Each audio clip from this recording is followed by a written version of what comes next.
여러분 안녕하세요. 오늘은 아브라함과 하나님이 맺은 고대 언약 계약 방식에 대해서 알아볼 겁니다.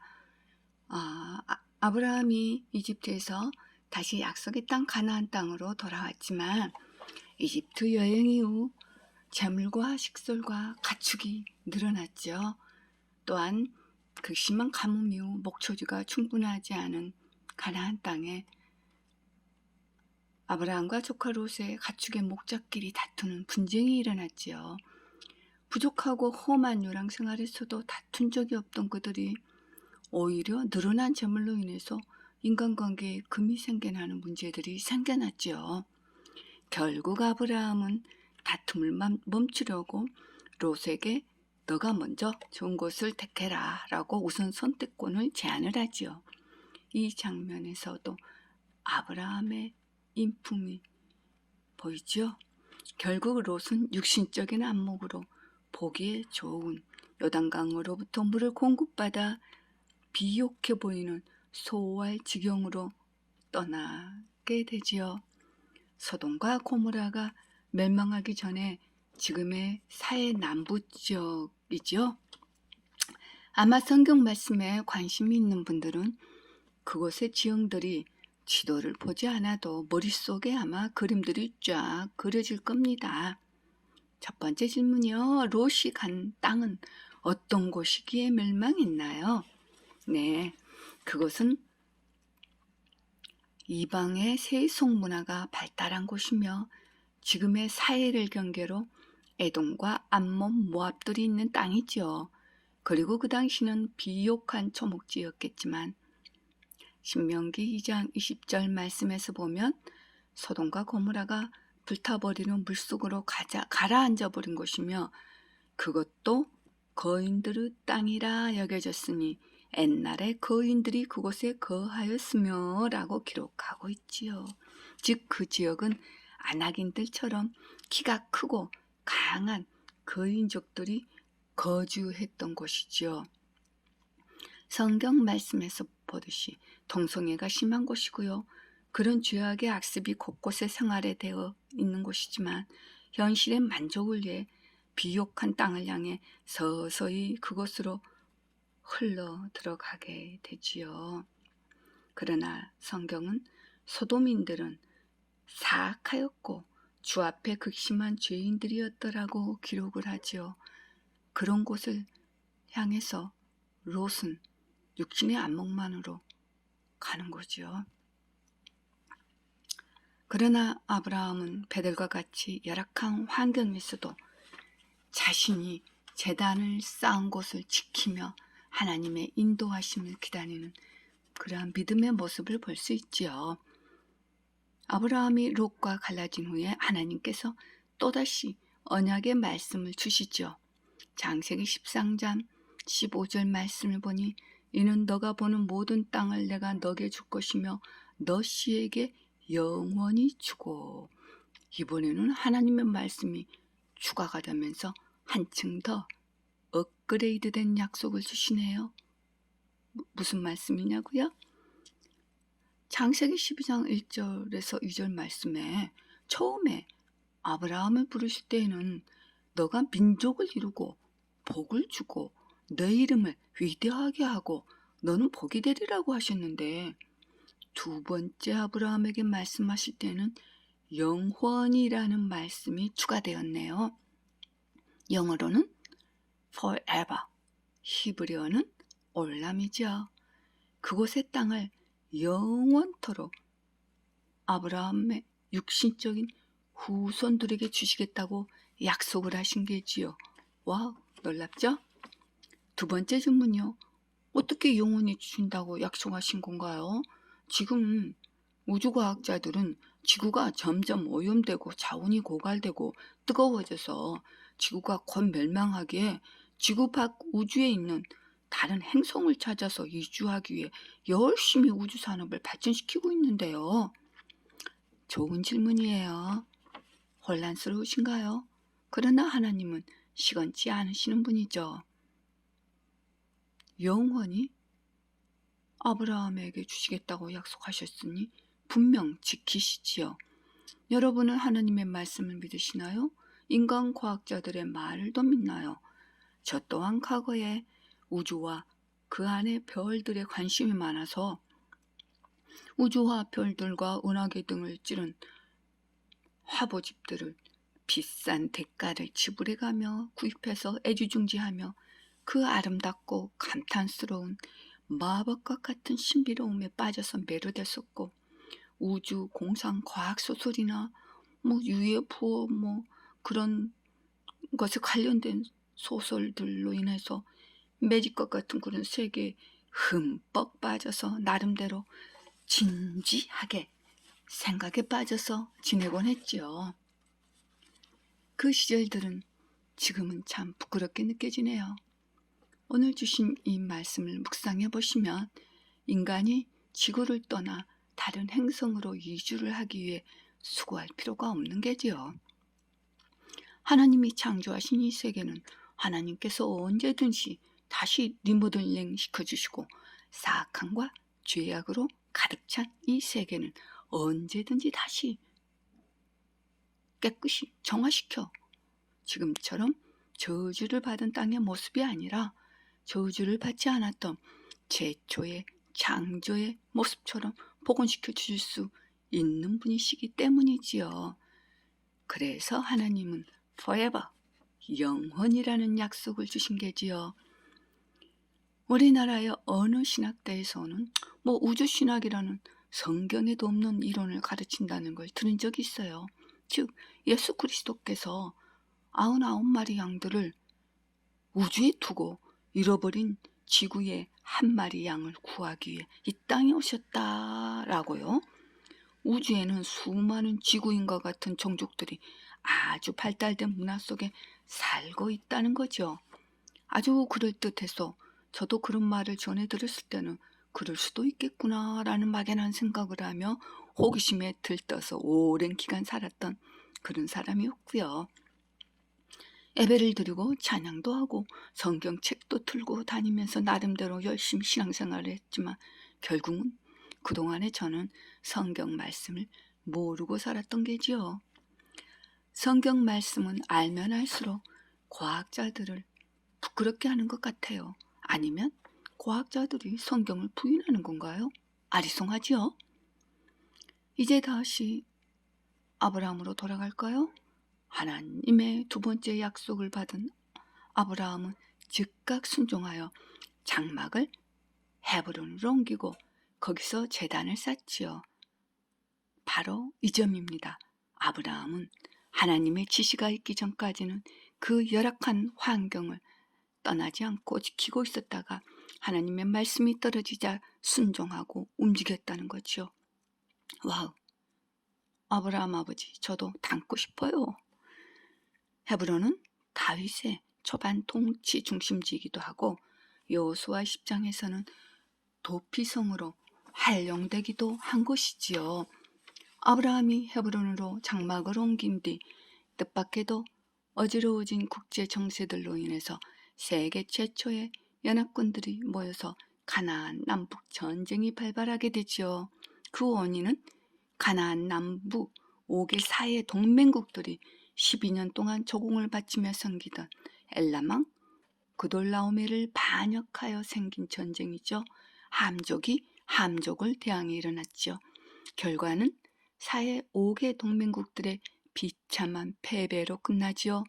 아이고, 롯이 있는데 어떡하죠? 당연히 롯과 그 가족들은 재물을 약탈당하고 포로로 끌려가지요. 이 최초의 전쟁에서 보는 것처럼 인간사의 모든 전쟁은 강대국들에 대한 조공과 그로 인한 경제적 어려움과 생활고의 도탄에 이르는 일들로 인해서 전쟁을 일으키고 그에 상응하는 재물들을 약탈해가는 경우들인 게죠. 물론 이 시대에는 더 발달되었죠. 교모하게 정성 없이 무기 없이 소리 없는 전쟁으로 조용하게 경제전쟁으로 한 나라가 빈곤 국가로 전락하는 그러한 일들이 일어나지요. 어찌든 조카의 소식을 들은 아브라함은 집에서 훈련돼 318명의 소수의 사설 병사들을 데리고 가나안 북부 원정군을 추적해서 격파하고 롯을 비롯한 포로들을 구출하고 약탈당한 재물을 찾아오지요. 놀랍죠? 가축과 지방 경계나 쓰는 미약한 나약한 집안의 가신들이 정구 훈련을 받은 연합군을 이겼다는 것은 하나님의 도우심이 있었기에 가능했겠죠. 또한 그 가신들의 아브라함에 대한 신뢰와 충성도 물론 플러스가 됐겠죠. 여기서 아브라함의 군사 기법이 나오죠. 소수를 다수로 이기기 위해 가신을 나누어 야방 기습을 하는 것은 최상의 전략이죠. 이런 전쟁은 기드온 300명 용사가 미디안 대군을 상대로 싸울 때도 사용됐지요.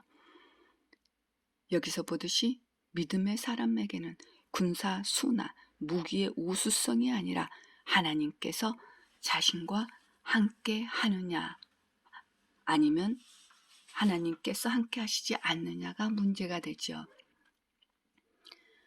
또한 아브라함의 이런 모습에서 우리 믿는 자들도 자신과 자신의 가족을 지키기 위해 평소에 어떻게 군사훈련을 부지런히 하며 살아야 하는지를 배울 수가 있네요.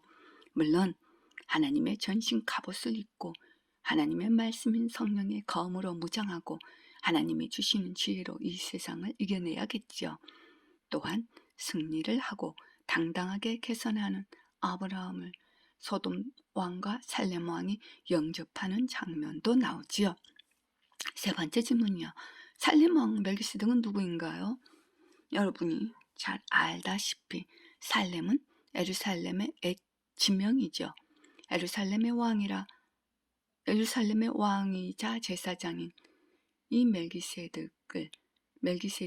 아브라함의 가교와는 별도로 여호와 하나님의 신앙을 가진 인물이었던 것 같아요. 히브리서 7장 3절 말씀으로 보아 영원한 대제사장 직무를 수행하고 계신 예수 그리스도를 예표하는 것으로 보이죠. 여러분들은 히브리서 7장 11절과 15절 말씀을 창조해 보세요. 또는 영적인 존재라는 견해도 있죠. 또는 문자 그대로 이방인이면서 타락한 주변 문화를 극복하고 여호와 하나님을 향한 순수한 믿음을 경주한 가나안 지역의 왕이라는 견해도 있죠. 또한 노아의 장자인 셈이라는 견해도 있고요.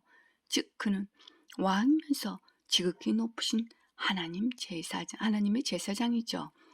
멜기세덱이 전쟁으로 지친 아브람과 그의 군사들에게 가나안의 특산물인 빵과 포도주를 가지고 온 것은 세상에서 지치고 힘든 성도들을 위로하시는 예수 그리스도의 예표라고 볼 수 있죠. 아브라함 당시의 세상은 정복과 약탈이 성행했던 시대이며 열왕들이 전쟁을 일으키고 신비롭고 사악한 주술과 고대 영맹한 잔인한 용사들이 있던 그러한 상황은 지금 이 시대보다도 훨씬 노골적으로 잔인한 시대였을 것 같아요. 그러나 그러한 세력 속에서도 굴하지 않고 세상 방식대로가 아니라 당당히 대적하며 하나님을 향한 믿음의 삶을 산 사람. 세상 물결이 흐르는 대로 동화되어 흘러가는 게 아니라 그 물결을 거슬려 하나님을 향해 올라가는 믿음의 삶을 산 사람. 그가 아브라함이죠. 시간이 흐르고 아브라함이 지시하신 땅으로 이주한 지 오래되었으나 80이 넘도록 후사가 없어 시리에 빠진 아브라함에게 하나님의 말씀이 환상 중에 임하시죠. 즉